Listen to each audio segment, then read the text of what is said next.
Sir ఇప్పుడు are Krishnaiah గారికి మరోసారి బీజేపీ నుంచి రాజ్యసభకి పిలుపొచ్చింది. పైగా ఆయన వయసు కూడా కొంచెం పెరుగుతుంది. ఆరోగ్యరీత్యా ఆయన గతంలో ఉన్నంత యాక్టివ్గా భవిష్యత్తులో ఉంటారని అయితే అనిపించట్లేదు.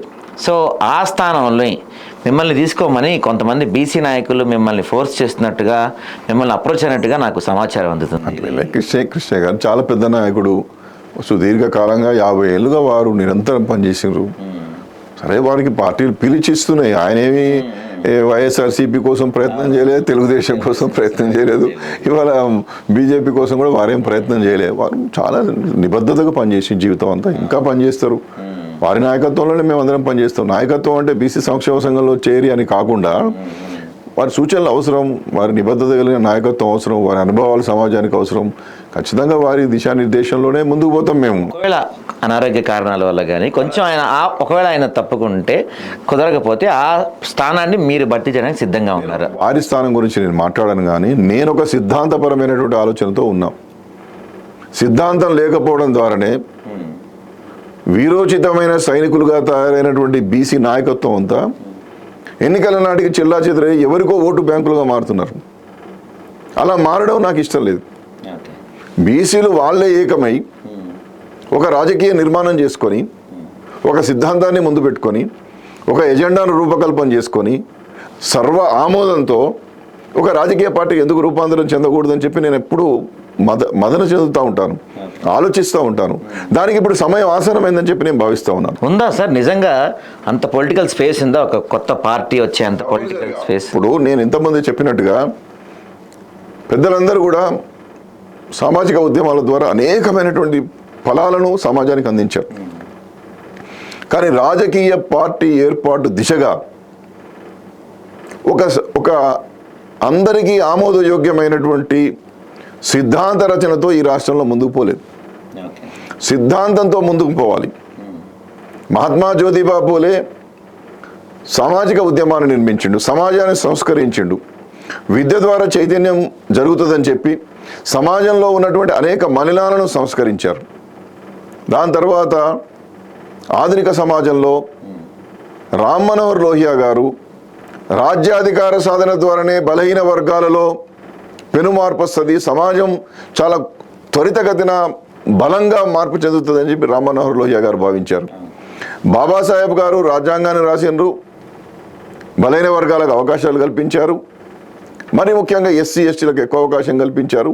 వెనుకబడిన వర్గాలు కూడా అభివృద్ధి చెందాలని చెప్పి చాలా సంపూర్ణంగా ఆశించారు. కానీ ఆనాటికే వారు చేసేటటువంటి కృషి కొంత మేరకు ముందుకు పోతున్నటువంటి దశలోనే వారు మనకు అందుబాటులో లేకుండా భౌతికంగా దూరమయ్యారు.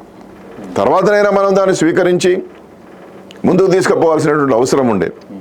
స్వాతంత్రం వచ్చిన తర్వాత డాక్టర్ రామ్ మనోహర్ లోహియా యొక్క సిద్ధాంత భావజాలంతో ఉత్తర భారతదేశంలో బీసీలందరూ ముఖ్యమంత్రులు అయ్యారు.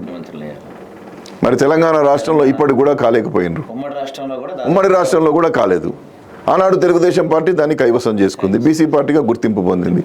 ఇవాళ తెలంగాణలో అవకాశం ఉన్నది, ఇవాళ చాలా స్పష్టమైన అవకాశం ఉన్నది.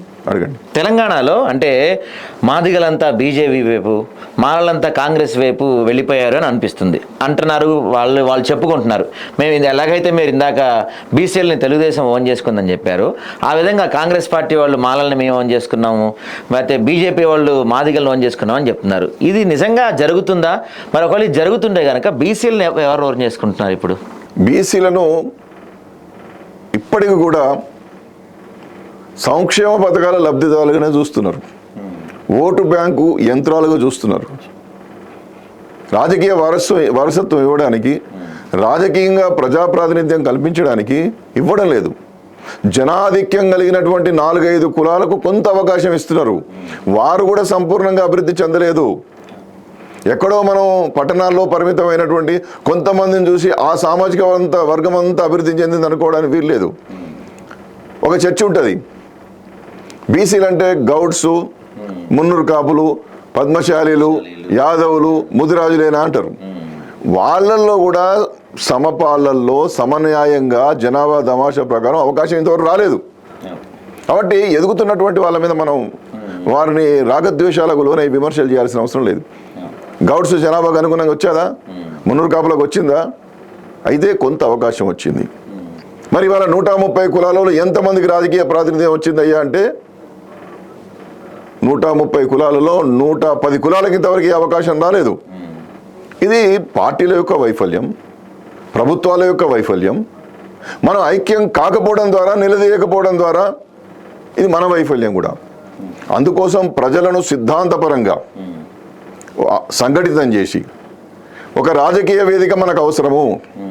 60% జనాభా ఉన్నటువంటి ప్రజావళికి 75 సంవత్సరాల తర్వాత కూడా తెలంగాణలో ఒక రాజకీయ వేదిక ఏర్పాటు చేసుకునేటటువంటి శక్తి లేదా?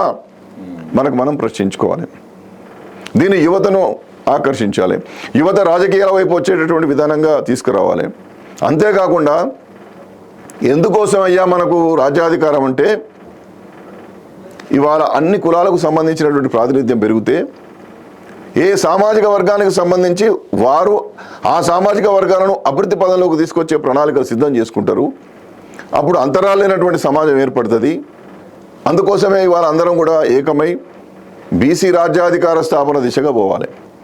అయితే బీసీ ఒక్కటే ఏకమైతే రాజ్యాధికారం వస్తుందా అంటే, ఇతర బహుజన వర్గాలను, అగ్రవర్ణాల్లో ఉన్నటువంటి పేదలను కూడా కలుపుకొని ముందుకు పోవాలి. కాబట్టి అలాంటి సిద్ధాంత భావజ్వాల వ్యాప్తికి ఒక సరైనటువంటి సమయం ఆసన్నమైంది. సంఘటితంగా మనం ముందుకు పోవాల్సినటువంటి ఒక అవసరం ఉన్నది, ఒక చారిత్రక నేపథ్యం ఏర్పడింది. కాబట్టి సంఘటితం కావాలని చెప్పి నేను కోరుతా ఉన్నా. ఇందులో భాగంగా నేను అనేక మంది పెద్దలతో చర్చిస్తున్నా, ఆచార్య వరేణ్యులతో చర్చిస్తున్నా, విశ్రాంత ఉద్యోగులతో మాట్లాడుతున్నా, కుల సంఘాల పెద్దలతో మాట్లాడుతూ ఉన్నా. మనం సంఘటితం అయిదాం, మనం కలిసి ఆలోచనలు పంచుకుందాం, మన భావాలను మనం ఒకరికొకరు వ్యక్తం చేసుకుందాం. ఇవాళ రాజకీయ పార్టీ పెట్టడం అంటే ఆషామాషి విషయం కాదని అందరు అంటున్నారు. నాకు కూడా తెలుసు. ఒకనొక సందర్భంలో పెద్దలు రాజకీయ పార్టీ పెట్టి ఏర్పాటు చేశారు. కొంతమంది పెట్టినారు, కొంతమంది దాన్ని విడ్డ్రా చేసుకున్నారు. కానీ ఇవాళ ఒక్కడిగా కాదు, అందరుగా బయలుదేరదాం, సమిష్టిగా బయలుదేరదాం, సమిష్టి ఆలోచనలను పంచుకుందాం అని చెప్పి నేను పెద్దలందరినీ కూడా విజ్ఞప్తి చేస్తూ ఉన్నా. కాబట్టి కొంత చర్చ, ఫలానా వ్యక్తి దీని మీద బాగా మాట్లాడుతూ ఉన్నాడు, ముందుకు పోతూ ఉన్నాడు, సామాజిక మాధ్యమాల్లో కూడా విరివిగా దీని మీద చర్చోపచర్చలకు ఒక అవకాశం ఇస్తూ ఉన్నాడు. కాబట్టి నా గురించి చర్చ జరుగుతుండవచ్చు. కానీ ఇవాళ నేను కేంద్రంగా జరగాలని కోరుకోవడం లేదు. ఇది బీసీలు కేంద్రంగా, కులాలు కేంద్రంగా, ఎవరైతే రిప్రజెంటేషన్ రాలేదో ఆ రిప్రజెంటేషన్ రానటువంటి వాళ్ళు కేంద్రంగా ఇవాళ ఉద్యమం నిర్మాణం రాజకీయ ఉద్యమం నిర్మాణం జరగాలి, రాజకీయ ఏర్పాటు దిశగా ముందుకు పోవాలి. అది నేను ఇవాళ కోరుకుంటున్నాను.